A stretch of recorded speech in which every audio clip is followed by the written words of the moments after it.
Fabregas, thank you very much for giving us some time. Thank you. I want to start out by asking how you are. It's been just over 2 months since you've joined Monaco. In the league, things have been going extremely well recently, unbeaten under Leonardo Jardim. How have you found the first few weeks here?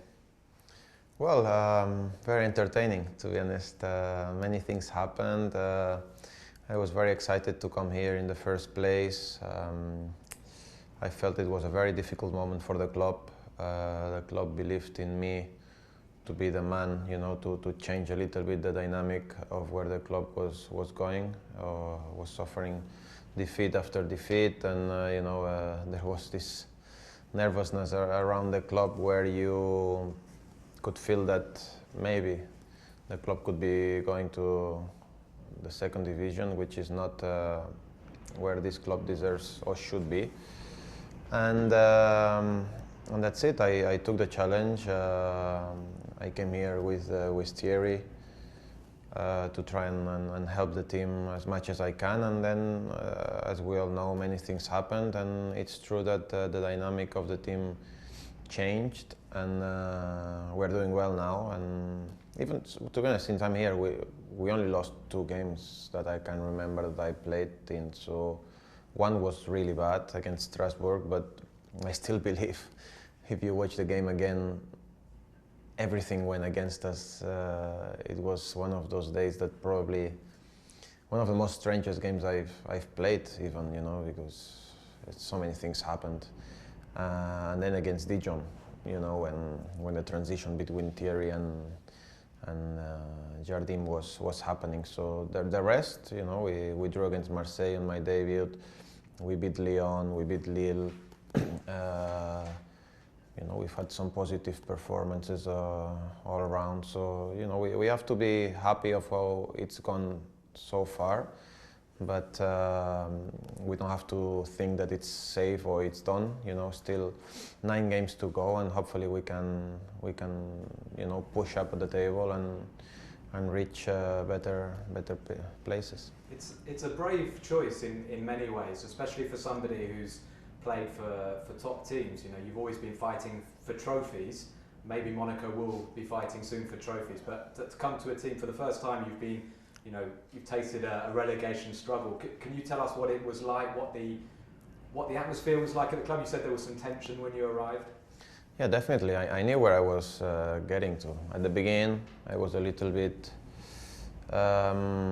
unsure about the situation. As you well said, it's not the same to be always competing for trophies and to be fighting for relegation. And you know, Thierry believed in me a lot. Vadim believed in me a lot, and you know, I wanted. You know, I'm not afraid of challenges. I mean, of course, I will not take a stupid challenge, but it's a challenge that I believe I could have a very positive impact in, and you know, I just tried to do my best, to be honest. And I'm ambitious, but at the same time, I love to find new situations in my career. I'm one of these guys that sometimes when I'm very comfortable in a place, or when I'm for a long time in a place, I like new challenges. I like new things to try and prove myself all over again. And you know, to be able to do that, you know, at my age, which I'm not saying I'm old, but obviously I've been playing for 16 years. I'll be 32 next month, and you know, where you've been always at the top, winning, competing, and then to come here, yes. I believe not many people would understand why I do it, but I can always say when I finish that I've been able to compete in different situations, you know, from fighting for the World Cup to Champions League to Premier League to fighting not to go down and actually have a positive impact on the team in a small amount of time to be able to save ourselves. So yeah, I'm not afraid of challenges, but because I think it gives you so much as a person, not only as a player, because I'm a competitor, and some people may not agree or may not see the way I see it, but definitely for me it was a big challenge, and one that I really wanted to do in the end. And how did Thierry convince you to come, and what was it like during those few weeks that you got to work with Thierry? What was it like? What was he like as a manager? Different, I guess, to your playing days a bit.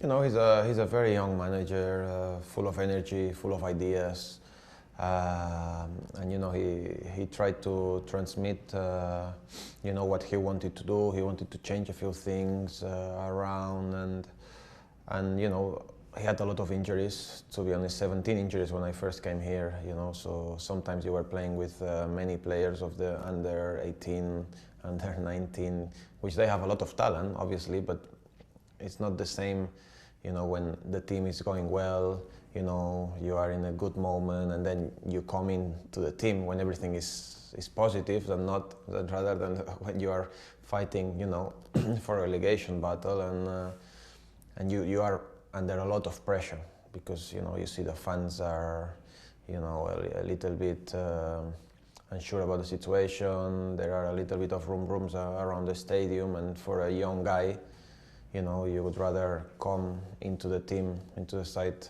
when everything is going well than, you know, than the things that were happening. But, you know, Thierry, I'm sure, I believe that he will have a top career as a coach. You know, he needs more experience, because this is only his first job, and it was a big one. It was a big job, to be honest. But I wish him all the well, and I'm sure he'll do good.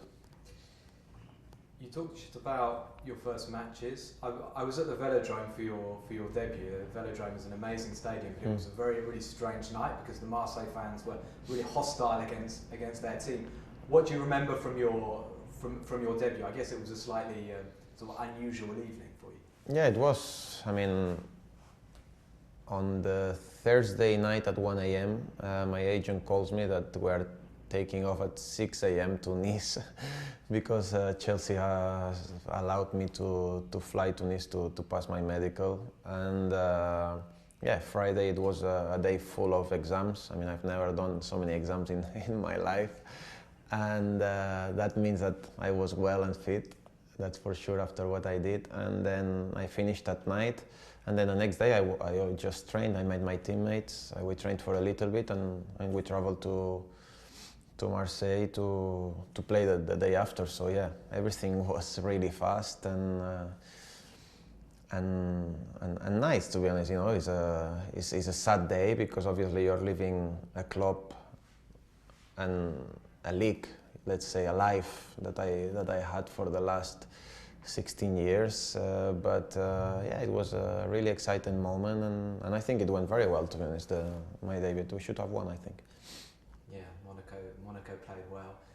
Just a quick, you mentioned Strasbourg. When you're 5-1 down, it was at Stade Louis II. I know you had a lot going against you, but did it ever cross your mind at some point? What have I got myself into here? It was a difficult night, yes, and it was my first game at the Stade, but we went, you know, I remember the fans, you know, being really upset about it. We had to go over them, you know, to calm them down, to talk to them a little bit. So yeah, at that moment you are like, wow, you know, my first game, and it's a mess, you know. But at the same time, I thought the game was so strange. After 5 minutes, we went 1-0 down. Sorry, 1 man down. I think Naldo was.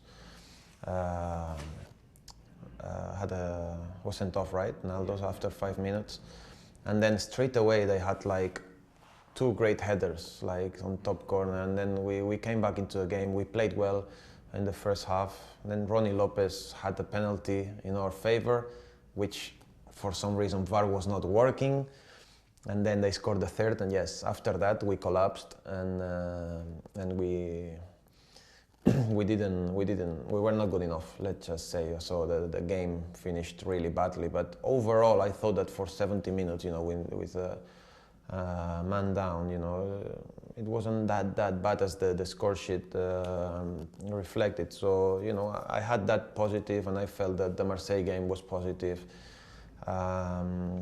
But I'm a very positive, optimistic guy, so That's how I am. That's how I've always been, and that's why I took this challenge. Otherwise, I would never be here taking a risk on my career. You know, to be able to go down in France or something. I think the opposite. If I can help this club to maintain themselves in Ligue 1 and then next summer build from there and start to be positive and to bring the club back up. This is how I think. This is who I am, and that's why I'm here today. When you join Monaco, a lot of people in France, most people assume that you're going to walk straight in, become one of the best players in the league, be a leader for Monaco. From your point of view, you know, it's a new league, it's a new club. I guess when you got that win, you scored the winning goal against Toulouse, your first goal in the league. I guess that is, even at your age and everything that you've achieved, it must feel good to get that first goal for your new club. Yeah, definitely. I mean, it's not just because of the goal, it's because of the situation, because of what's happening and the surroundings, you know, are we going to do it, are we not going to do it, is he going to adapt, you know, things like that. But I love, in a way, to prove people wrong and to prove myself all the time. It's not about them, but yes, I think everyone likes it when they, you know, they say, you know, he cannot do it, or he's gone there for this, for that, and then you do the opposite. It's kind of, it gives you a satisfaction. And then obviously, firstly for myself, because this is what I wanted to do. But yes, it is a tough challenge. And as we said, we are in a good position now, but it's not done. You know, we want to do more. And if one day, hopefully soon, we are mathematically safe, then we will want more. You know, we will not just go on holiday until next season, see what's happening. You know, if we want to get if we can get the 10th place, we will go for it. And that's the ambition I think we need to do. And I think Jardim made it very, very clear. How have you found the French league, if we talk about the football itself? Has it been as you would have expected? Is it very different to the Premier League and to the Spanish league? Yeah, it is different. It is different. There is a lot of individual quality, I would say. I think there are a lot of young players who they love to have an impact in the game. I think the La Liga, Italy, and the Premier League, tactically, you know, they worked for years before a little bit more, and I think they are maybe at a higher level. But here they are very strong, they are very fast. No one is afraid.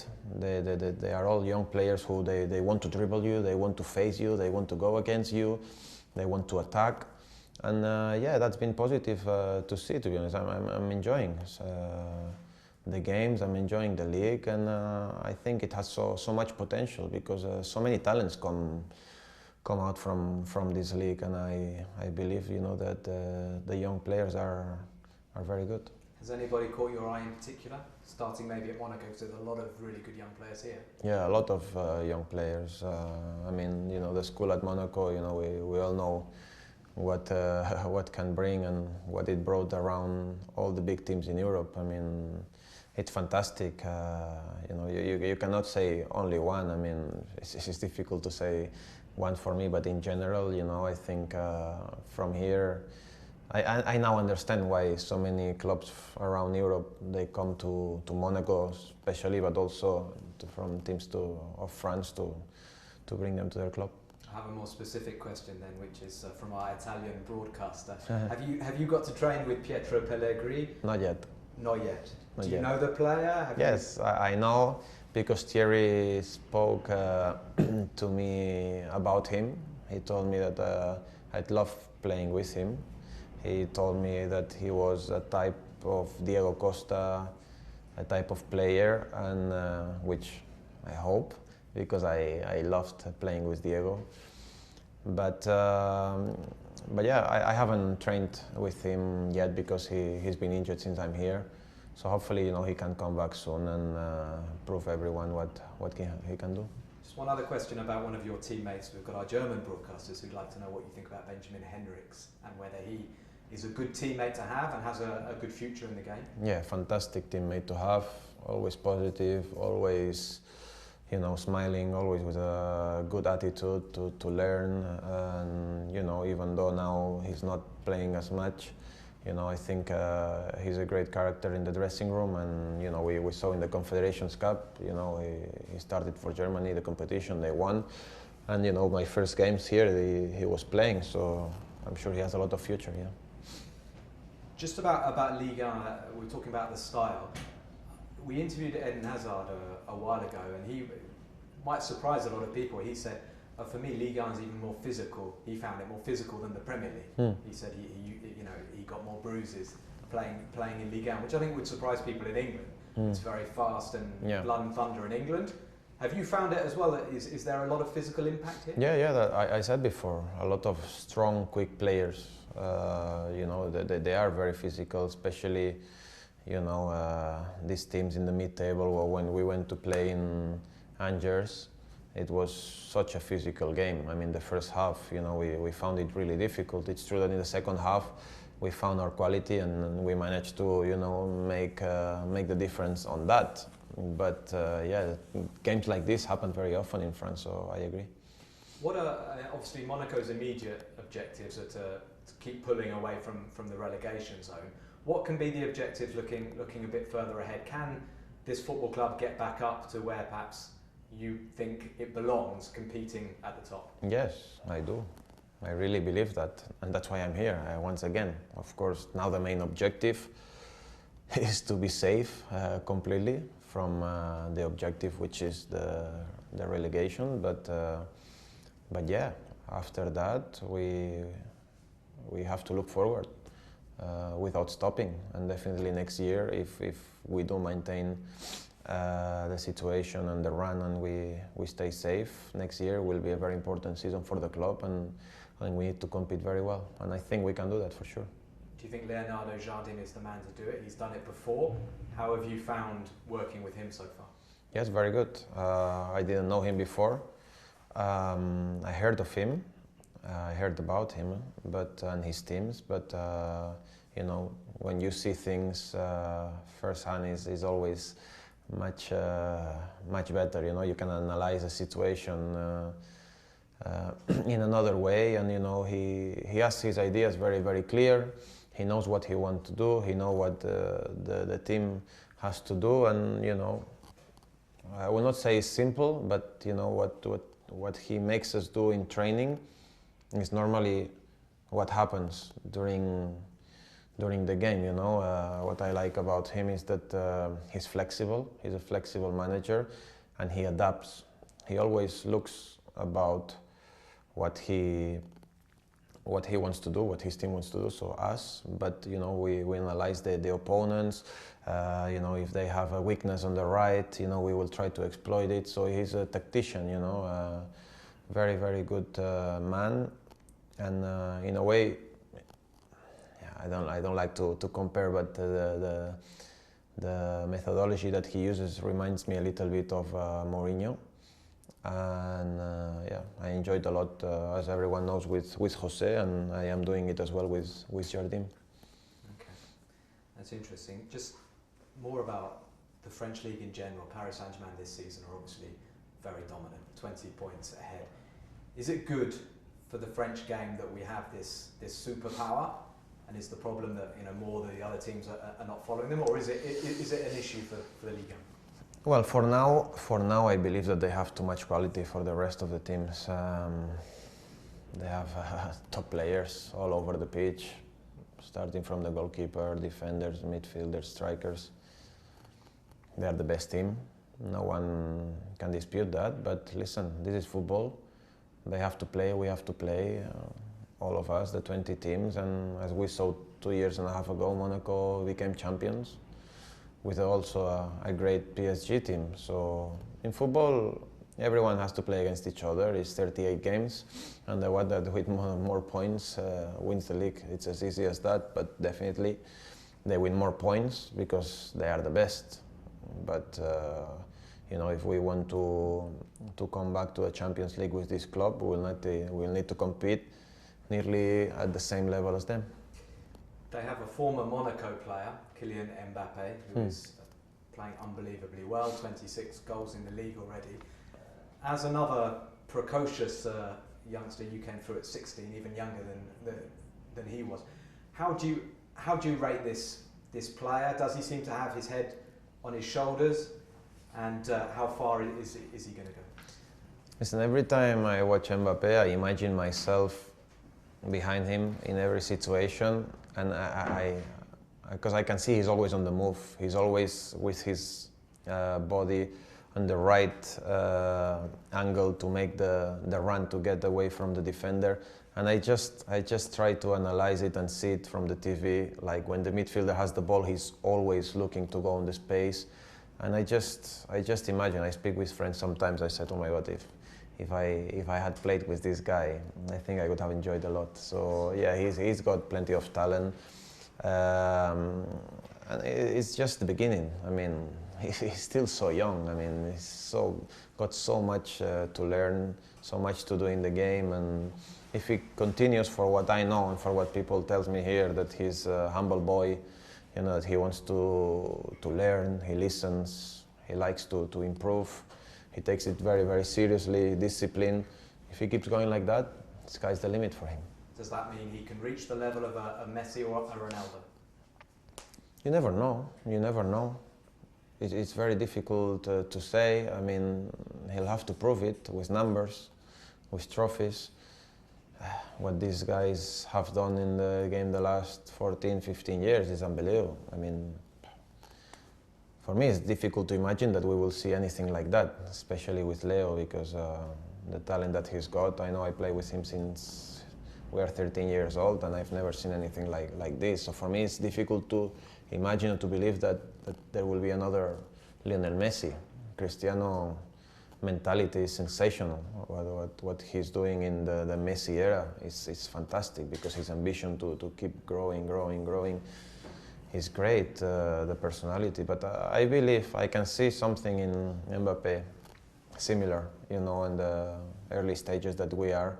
He's got the personality, you know, sometimes even the arrogance, you know, to have a go at everyone, at any defender, you know, to try new things. He's not afraid, so that's already a fantastic thing to have. Another star name in Ligue 1 is Mario Balotelli. Not so young. He's had a lot of highs and lows already in his career, but he's a big name for the French game, and he attracts a lot of attention, and he's made a great start at Marseille. You've played against him. How do you consider this? Have I played against him? I was told you have in European competition. Milan, maybe. When he was at Milan. Yeah, he was at Milan. Yeah. Or even from the outside, you've seen him. You've yeah. How do you judge the personality, and will he be a big hit at Marseille? Yeah, I think so. I know Mario because we've done things together at Puma shootings and with the brand. So yeah, I know him very well, and you know, he's a very funny guy.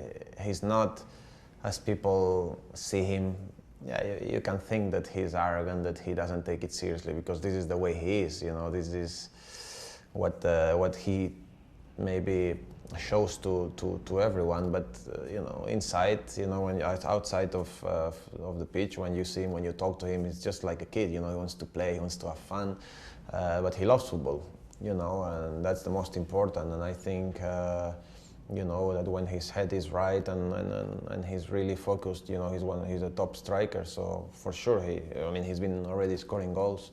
So for sure, he'll do well for Marseille. Just got one or two questions a bit more about you. When I was a younger journalist in London, I remember interviewing you briefly after a Champions League match, and I think you were 17. And you. How old were you? I was older. Oh, okay.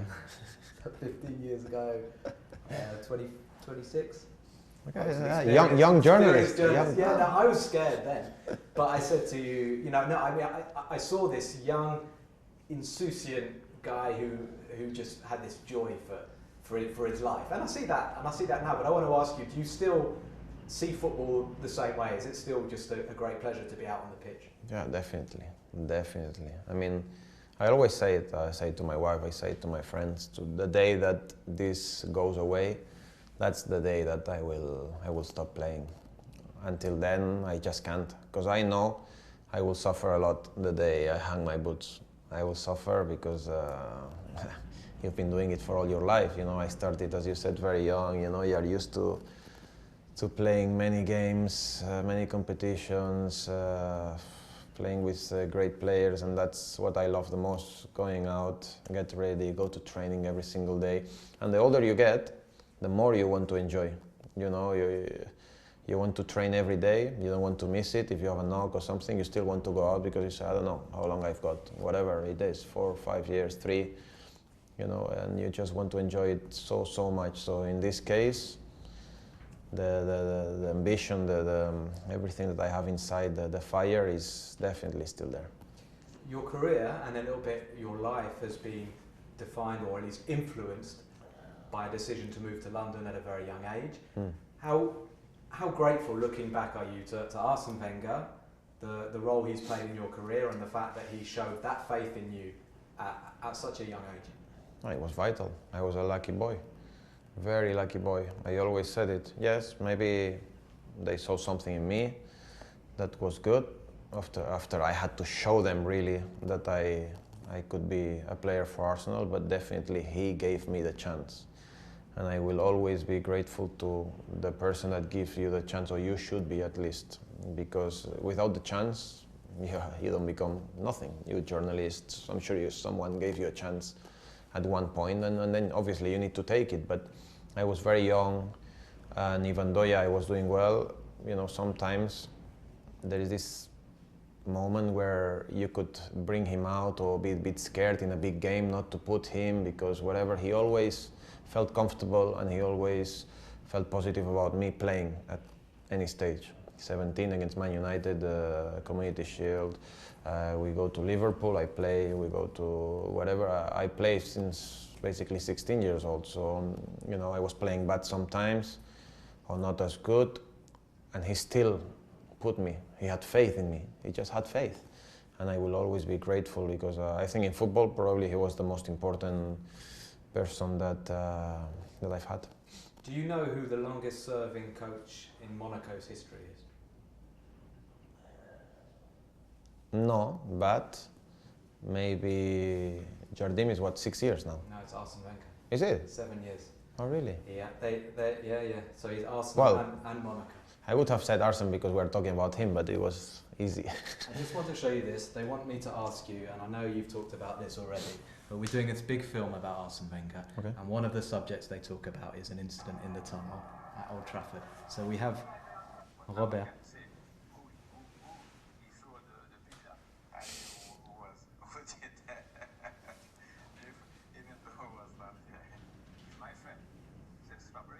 Oh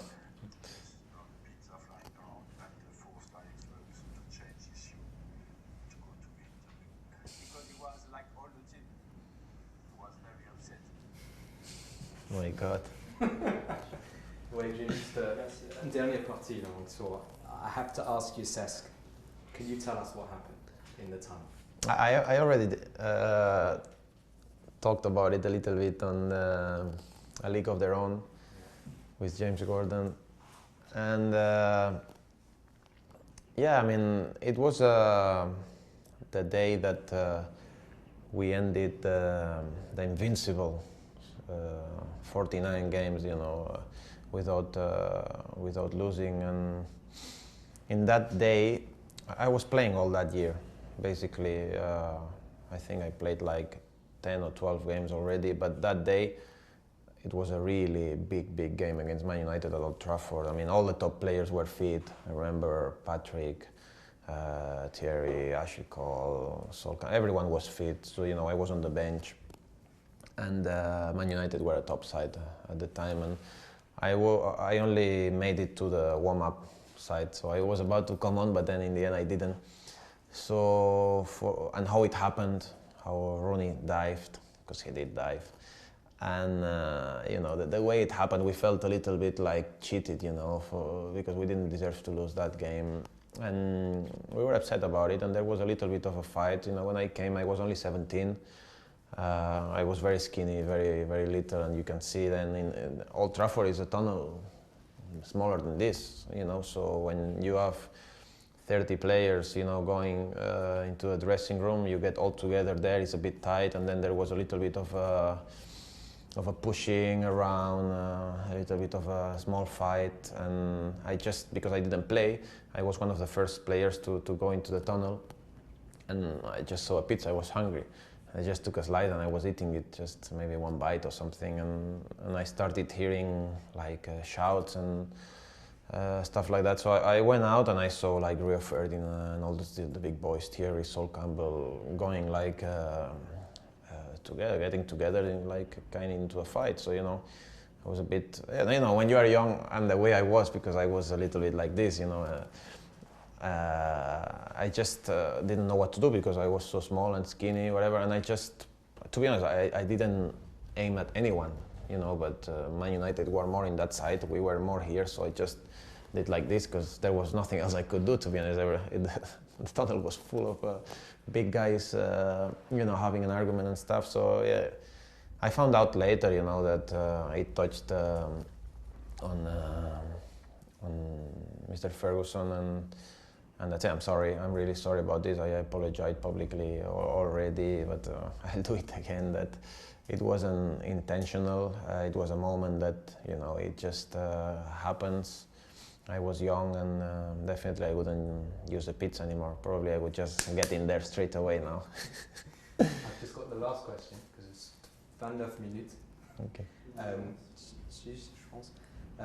Last question says, do you think the criticism that Arsene got in the last few years was harsh, and were you a bit sad to see his reign end like it did? Some moments I was sad, yes. He doesn't deserve it for what he's done, but, you know, not because of him, but I've seen people talk bad about Lionel Messi. I've seen people talk bad about our group of team that won the World Cup and 2 Euros that no one has ever done in history. So in football, it's all about today. What you've done yesterday, unfortunately, doesn't... Yeah, when you retire after 20 years, 30 years, people will talk about it, people will remember it like, wow, what they did. But right now, you need to perform today. And this is in the world we live in. And in a way, it's great, because you cannot live from the past. I will be able to live from the past when I'm 38 and I retire, I have my boots, then it's perfect. I can see videos of myself scoring goals every single day. But now I want to think about beating Cannes, about beating Gingham, you know, and on and on. And this is the mentality of champions. And sometimes the critics is very harsh from the fans or from the journalists or something like this, because we are the first ones, you know, as professionals who want to do well, and you don't have to come and tell me that I played bad yesterday, because I'm the first one who knows if I played well or not. I'm the first one who will not be able to sleep if I didn't play well.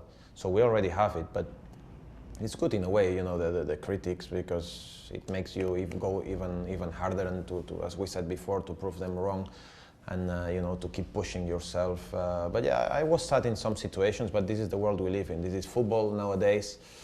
Memory as a fish, very short memory. It's all about today, and this is how it is, and we have to accept it.